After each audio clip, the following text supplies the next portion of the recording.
1948 में इसराइल के क्रिएशन के बाद जब पहला अरब इसराइल युद्ध हुआ, उसके बाद यूनाइटेड नेशंस के इंटरवेंशन से अरब्स और इसराइल के बीच में एक आर्मिस्टीस अग्रीमेंट साइन कराया गया।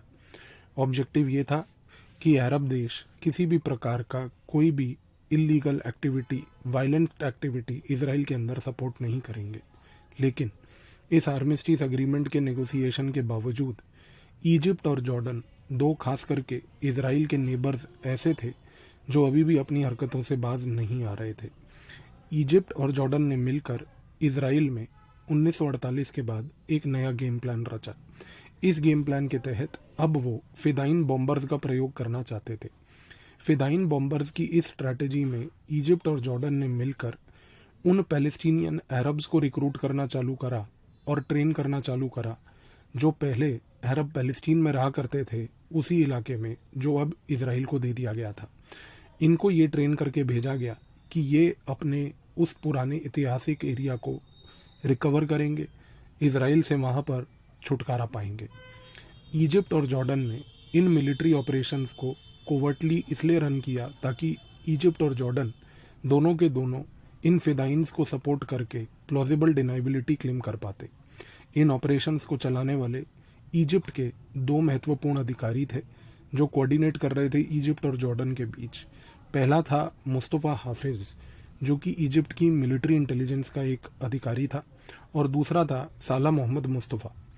मोहम्मद मुस्तफ़ा जो था, ये बेसिकली इजिप्ट का मिलिट्री अटैची था जॉर्डन में, और ये मिलिट्री अटैची होने के नाते जॉर्डन की सरकार के साथ एंगेज करके इन फिदाइंस को इजिप्ट और जॉर्डन से भेजा करते थे। बार बार ये गुरिल्ला स्क्वाड इसराइल के अंदर आते थे। इसराइल के अंदर आकर वहाँ पर पानी की पाइपों को फोड़ जाते थे, रेलवे ट्रेनों को गिरा जाते थे। जो फार्मर्स इसराइल के एग्रीरियन फील्ड्स में काम कर रहे होते थे, उन फार्मर्स को गोली मारते थे और कई बार उनके खेतों को आग लगाकर भाग जाते थे। इसराइल बेन गुरियन, खास करके जो इसराइल का प्राइम मिनिस्टर था, वो इन चीज़ों से बहुत ही ज़्यादा निराश हो चुका था और किसी न किसी प्रकार का सोल्यूशन ढूंढा जा रहा था। उस समय इसराइल डिफेंस फोर्स IDF जो है, उसके अंदर एक कोवर्ट यूनिट क्रिएट किया गया और उसका नाम रखा गया यूनिट 504। यूनिट 504 की लीडरशिप दी गई रिहावा वर्दी को। रिहावा वर्दी एक trend intelligence and military specialist था। रिहावा वर्दी को ये बात बोला गया कि भाई आप आइडेंटिफाई कीजिए कि ये जो फिदाइन बॉम्बर्स हैं ये कहाँ से आ रहे हैं, इनको ट्रेन कौन कर रहा है, इनको ट्रेनिंग किस प्रकार की दी जा रही है। यूनिट 504 ने बहुत ही अग्रेसिव लेवल पर ट्रेनिंग कैंपेन को ऑब्जर्व करना चालू किया। उन्होंने देखा कि ये जो बॉम्बर्स हैं, ये बॉम्बर्स बेसिकली इजिप्ट और जॉर्डन के इलाकों से इलीगली एंट्री कर रहे हैं। अब सवाल ये उठ रहा था कि जब यूनिट 504 ने लिस्ट प्रिपेयर करनी चालू करी तो उसमें मुस्तफ़ा हाफिज से लेके साला मोहम्मद मुस्तफ़ा तक के नाम उस लिस्ट में आए। लेकिन समस्या ये थी कि लिस्ट तो बना ली, बॉम्बर्स जो फिदाइन थे उनको आइडेंटिफाई भी कर लिया, अब क्या, इसके बाद क्या। अब बेन गुरियन ने इजरायली डिफेंस फोर्स को एक बहुत ही महत्वपूर्ण काम सौंपा। उन्होंने कहा कि इजरायली डिफेंस फोर्स एक और सब यूनिट बनाए जो कि बिल्कुल कोवर्ट रहेगा, जिसके बारे में जानकारी मेरे और IDF के चीफ मोशे डायन के सिवाय किसी को नहीं रहेगी। और वो यूनिट बनाया गया और उस यूनिट का नाम रखा गया यूनिट 188। इस यूनिट का हेड मोशे डायन ने खुद चुना, जो कि उसका एक बहुत ही ट्रस्टेड अधिकारी था जिसका नाम था नाथन रॉडबर्ग। नाथन रॉडबर्ग एक केमिकल साइंटिस्ट और एक केमिकल इंजीनियर बाय प्रोफेशन था और इजरायली डिफेंस फोर्स का एक बड़ा महत्वपूर्ण अधिकारी था। नाथन रॉडबर्ग एक इस प्रकार का व्यक्ति था कि जो अपने हाथों से केमिकल्स के कॉम्बिनेशन से एडवांस्ड बम बना सकता था। यूनिट 504 और यूनिट 188 एकजुट होकर काम करने बैठे और यूनिट 504 ने, जिसमें रिहावा वर्दी जो उसका लीडर था, जब उसने नाथन रॉडबर्ग को एक ये बात बताई कि भाई मुझे इन अरब्स को एलिमिनेट करना है, तो नाथन रॉडबर्ग ने बोला कि इनको एलिमिनेट करने के लिए जिस केमिकल का प्रयोग करेंगे वो केमिकल बेसिकली होगा पेंटा एरिथ्रिटोल टेट्रानाइट्रेट। इसको हम यूज़ करेंगे एक एक अरब को एलिमिनेट करने के लिए, जिससे कि छोटा सा एक्सप्लोजन होगा और उस एक्सप्लोजन से जो भी अरब लीडर जिसको आप मारना चाहते हैं वो मारा जाएगा। लेकिन इसके बावजूद भी अगर हम देखें तो यूनिट 188 और 504 के बनने के बाद भी इसराइल को इन फिदाइन बॉम्बर्स को रोकने में कोई बहुत ज़्यादा सक्सेस नहीं मिल पा रही थी। इनफैक्ट ये इसलिए भी प्रूव होता है क्योंकि 1953 की बात है कि 1953 में एक पैलेस्टीनियन आतंकवादी जिसका नाम था मुस्तफ़ा समवेली, वो इसराइल के अंदर जेरूसलम में घुसा और जेरूसलम के इलाके में उसने 2 इजरायली गार्ड्स को गोली मार दी दिन दिहाड़े। इसके बाद पूरे इसराइल में एक बहुत ही ज़्यादा हड़कंप मच गया। बेन गुरियन ने उस समय ऑर्डर किया कि भाई मुस्तफ़ा समवेली जिसने ये हरकत करी है उससे रिवेंज लिया जाए। अब लेकिन प्रॉब्लम ये थी कि उस समय बेन गुरियन ये चाहते थे कि भाई unit 504, unit 188, Israeli defence force, मैं इनका सहारा लेना नहीं चाहता। मैं किसी ये टास्क मुस्तफ़ा समवेली को निपटाने का किसी एक वाइब्रेंट अधिकारी को देना चाहता हूँ जो कि एकदम जोश से इस बंदे को जाकर इसके होश उड़ा दे। और इस केस में बेन गुरियन ने मोशे डायन से बात करी जो कि आर्मी चीफ थे। मोशे डायन ने बोला कि बेन गुरियन, मेरे पास एक ऑफिसर है, मात्र 25 साल उम्र है, शार्प है, टैलेंटेड है और नाम है एरियल शेरमैन और Ariel Sharon, nickname Arik. Ariel Sharon eventually आगे जाकर ये बंदा इसराइल का एक दिन प्राइम मिनिस्टर भी बनता है। ये 25 साल का आर्मी ऑफिसर एक ऐसा ऑफिसर था जो कि बहुत ही ज़्यादा टैलेंटेड था। इसको ये काम सौंपा गया कि मुस्तफ़ा समवेली को निपटाया जाए। एरियल शेरॉन ने एक छोटी सी टीम बनाई। एरियल शेरॉन ने बोला कि ठीक है, मैं क्या करूँगा कि मुझे अगर मुस्तफ़ा समवेली को मारना है तो मैं सीधा जाके मुस्तफ़ा समवेली को नहीं मारूंगा। एरियल शेरॉन ने एक इनोवेशन क्रिएट किया जो इजरायली डिफेंस फोर्स के कल्चर में आगे जाकर बहुत अग्रेसिवली आया। उसने ये कहा कि मैं मुस्तफ़ा समवेली के विलेज में जाऊंगा और उसके पूरे विलेज को आग लगा दूंगा, क्योंकि उसने हिम्मत कैसे करी 2 यहूदी सोल्जर्स को मारने की। ये एक नया इनोवेटिव थॉट था। एरियल शेरॉन ने मोशे डायन से परमिशन लेके मुस्तफ़ा समवेली के विलेज में घुसा, पूरे मुस्तफ़ा समवेली के विलेज को आग लगा दी, बहुत लोग मारे गए। लेकिन अनफॉर्चुनेटली इस इंसिडेंट के बाद मुस्तफ़ा समवेली फिर भी नहीं मरा, क्योंकि मुस्तफ़ा समवेली उस समय जब एरियल शेरॉन गांव में आग लगाने के लिए गए थे वो था ही नहीं।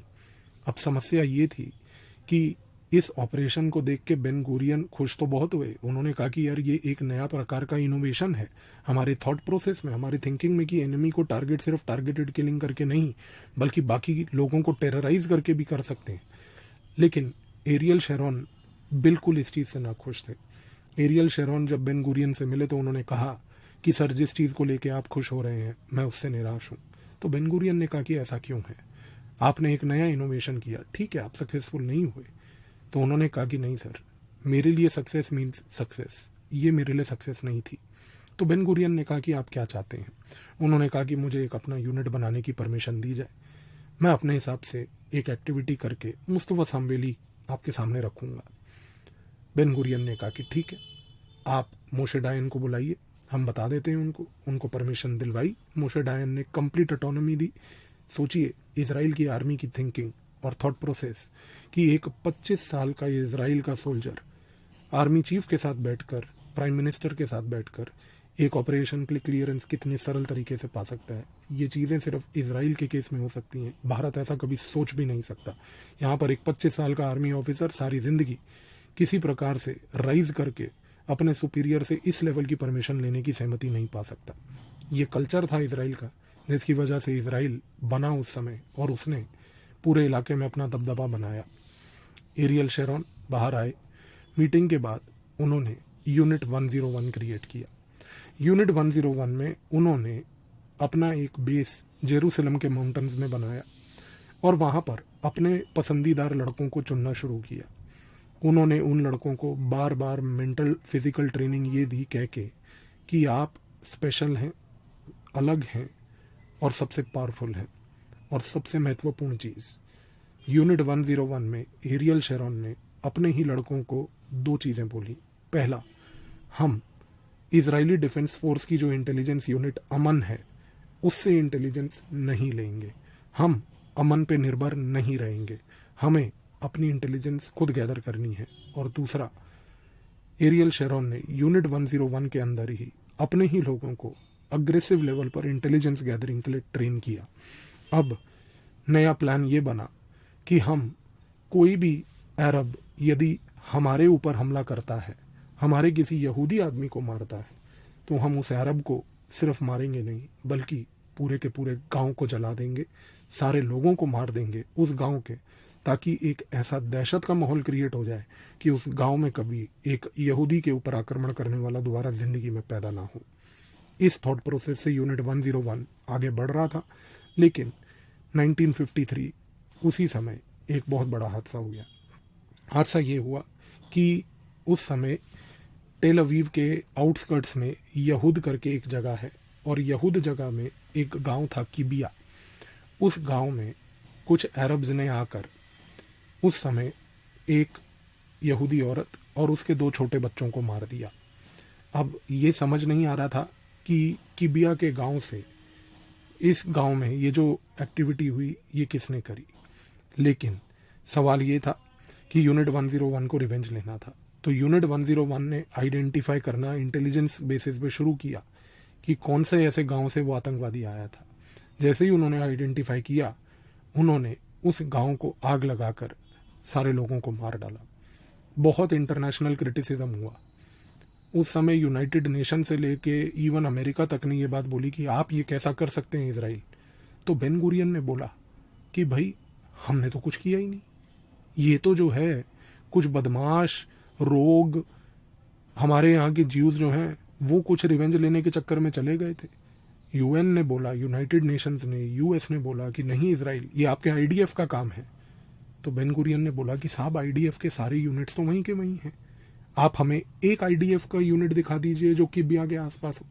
बात सही थी, आईडीएफ इन्वॉल्व था ही नहीं। आईडीएफ का खुद का एक specialised covert unit Ariel Sharon के लीडरशिप में यूनिट 101, जिसके बारे में खबर सवाए एरियल शेरॉन, मोशे डायन और बेन गुरियन के आईडीएफ को भी नहीं थी, और बाकी आईडीएफ में किसी को पता भी नहीं था कि ये काम किसने किया। आईडीएफ ने प्लॉजिबल डिनाइबिलिटी क्लेम करी। यूएन और यूएस का जो भी क्रिटिसिज्म था ऑटोमेटिकली निगेट हो गया। इस सक्सेस के बाद मोशे डायन ने यूनिट 101 को बोला कि अब आप आर्मी के अंदर आकर पैराट्रूपर्स यूनिट बनिए और पैराट्रूपर्स को ट्रेन भी कीजिए। अब यूनिट 101 आर्मी के साथ जुड़ चुका था ऑफिशियली, और अब वो इजराइल की डिफेंस फोर्सेस के साथ अग्रेसिवली लगा हुआ था। लेकिन सवाल ये था कि अभी भी साले मोहम्मद मुस्तफ़ा और मुस्तफ़ा हफीज़ ये दोनों के दोनों जिंदा थे। इनको कहीं ना कहीं निपटाने की आवश्यकता थी। जैसे ही समय आगे बढ़ा, 1956 की बात है कि 1956 में नहल ओज इलाके में, जो कि एक बॉर्डर इलाका था, उस इलाके में इजराइल के बॉर्डर इलाके नहल ओज में मुस्तफ़ा हाफिज ने एक आतंकवादी हरकत करवाई। उसने चंद अपने पैलेस्टीनियन आतंकवादियों को भेजा और नहल ओज के इलाके में, बॉर्डर के इलाके में, उसने वहां पर सिर्फ चंद यहूदियों को नहीं मारा, बल्कि इसके साथ साथ वहां पर तैनात इजराइल डिफेंस फोर्स के एक लेफ्टिनेंट रॉय रॉडबर्ग को भी मारा। मोशे डायन ने इस इंसिडेंट को बहुत पर्सनल लिया, क्योंकि जिस दिन ये इंसिडेंट हुआ, जिस दिन लेफ्टिनेंट रॉय रॉडबर्ग की हत्या हुई, उससे एक दिन पहले मोशे डायन रॉय रॉडबर्ग से पर्सनली मिले थे। मोशे डायन एक दिन पहले उस अधिकारी से मिलके आए थे जिसकी अगले दिन हत्या की गई। और सिर्फ हत्या नहीं हुई थी, यह हत्या बहुत दर्दनाक थी, क्योंकि इन पैलेस्टीनियन आतंकवादियों ने उस समय लेफ्टिनेंट रॉय रॉडबर्ग की आंखें निकालकर उन आंखों को एक खंबे पे लगा दिया था, और तो और उसके शरीर के टुकड़े काट काट कर पूरे के पूरे गांव में फैला दिए थे, नहल ओज के इलाके में। मोशे डायन ने बोला कि बस कुछ भी हो जाए, मुस्तफ़ा हाफिज़, साले मोहम्मद मुस्तफ़ा अब नहीं बचेंगे। प्लान बनाया गया, क्या किया जाए। एरियल शेरॉन को बुलाया गया। एरियल शेरॉन ने एक इम्पोर्टेंट इन्फॉर्मेशन दी। उसने कहा कि भाई मैं जब यूनिट 101 चलाता था तो उस समय मेरे पास एक आदमी था और वो मेरे साथ अभी भी टच में है। अरब पैलेस्टीनियन है, डबल एजेंट है, मेरे लिए भी काम करता है और साथ में इजिप्ट के लिए भी काम करता है। डबल एजेंट है मुझे मालूम है, लेकिन मेरे लिए फ़ायदेमंद है। क्यों? क्योंकि मुस्तफ़ा हफीज़ के बहुत क्लोज है। अब सवाल ये था कि ये बंदा कौन था, तो मोशे डायन ने बोला कि भाई उस बंदे को बुलाया जाए। बंदे का नाम था मोहम्मद अल तलका। मोहम्मद अल तलका को बुलाया गया। उसको बोला कि आप मुस्तफ़ा हफीज़ और बेसिकली साले मोहम्मद मुस्तफ़ा दोनों को जानते हैं? उसने कहा जी मैं बिल्कुल जानता हूँ। अब सवाल ये था कि इन दोनों में से प्रायोरिटाइज किसको किया जाए। तो उस समय मोशे डायन ने ये बोला कि भाई हम मुस्तफ़ा हफीज़ को टारगेट करेंगे, क्योंकि मुस्तफ़ा हफीज़ जो है वो इम्पोर्टेंट है हमारे लिए। वो मिलिट्री इंटेलिजेंस का इजिप्ट का हेड है। अगर इसको हमने हटा दिया तो ये मिलिट्री इंटेलिजेंस में खलबली पैदा कर देगा। अब सवाल ये था कि ये गेम खेला कैसे जाएगा। एरियल शेरॉन ने बोला क्यों ना हम लोग नाथनबर्ग की सहायता लें। नाथनबर्ग को बुलाया गया, जो बॉम्ब एक्सपर्ट था, केमिकल इंजीनियर था। उसको पूछा कि भाई ये मोहम्मद अल तलका है, क्या किया जाए। तो उस समय एरियल शेरॉन ने एक सजेशन दिया। एरियल शेरॉन ने बोला कि एक काम करते हैं सर, हाफिज़ को यूनिट 101 के बारे में मालूम तो है, और अगर हाफिज़ को यूनिट 101 के बारे में मालूम है तो क्यों ना एक काम करें, क्यों ना मोहम्मद अल तलका के हाथ में एक ऐसी किताब दें जिसमें हम बोलें कि इसमें सारे यूनिट 101 के सीक्रेट्स हैं, उनके इंस्टॉलेशंस, उनके अधिकारी, उनके ऑपरेशंस का पूरा एक मैनुअल है। और मोशे डायन ने उस समय नोतनबर्ग को बोला कि आप एक काम करो, आप इसी किताब के अंदर एक्सप्लोसिव भर दो। एक किताब डिज़ाइन की गई। वो किताब कुछ डिज़ाइन इस प्रकार से की गई कि जैसे ही वो किताब का पन्ना वो खोलता तो एक बॉम्ब ब्लास्ट होता। और यही हुआ। वो किताब बनाई गई, मोहम्मद अल तलका को दी गई। तलका को बोला कि ये किताब हाफिज़ के हाथों में दे के आइएगा। किताब के ऊपर अच्छा सा कवर लगाया गया और कवर के तहत लिखा गया कि इस किताब में यूनिट 101 के सारे सीक्रेट्स हैं, और ख़ास करके वो सीक्रेट्स जो एरियल शेरॉन ने खुद अपने हाथों से लिखे हैं। एरियल शेरॉन का सिग्नेचर तक लिखवा कर वो किताब बनाई गई। किताब भेजी गई, मोहम्मद अल तलका लेकर गया। जैसे ही मुस्तफ़ा हफीज़ ने वो किताब खोली, किताब खोलते ही इतना बड़ा बम ब्लास्ट हुआ कि मुस्तफ़ा हफीज़ वहीं पे निपट गया। तो आप सोचिए कि इज़राइल के इस स्पेशलाइज्ड यूनिट ने सिर्फ मुस्तफ़ा हफीज़ ही नहीं, इवेंचुअली आगे जाके साले मोहम्मद मुस्तफ़ा को भी सेम किताब देकर निपटाया। एक किताब जिसके तहत इज़राइल के ऊपर खतरा पैदा करने वाले दो बड़े व्यक्ति, दोनों के दोनों मारे गए। सबसे सरप्राइजिंग बात यह है कि जब मुस्तफ़ा हफीज़ की किताब खोलने की वजह से मौत हुई तो जाहिर सी बात है कि इजिप्ट इसको एक्सेप्ट तो करेगा नहीं। तो इजिप्ट ने इस चीज़ को अगले दिन अखबार में रिपोर्ट करते हुए बोला कि हमारे मिलिट्री इंटेलिजेंस के कर्नल मुस्तफ़ा हफीज़ की मौत एक दर्दनाक कार हादसे में हो गई। इसराइल वहाँ बैठकर मोशे डायन, एरियल शेरॉन और साथ ही में बेन गुरियन हंस रहे थे, क्योंकि उनको मालूम था कि कोई दर्दनाक कार हादसा नहीं, ये तो हादसा प्री प्लान्ड था। मुस्तफ़ा हफीज़ साथ ही में साले मोहम्मद मुस्तफ़ा दोनों ने पड़ गए। इज़राइल के ऊपर ये जो खतरा इन दोनों व्यक्तियों के तहत फिदाइन बॉम्बिंग वाला था वो ख़त्म हो गया। धन्यवाद।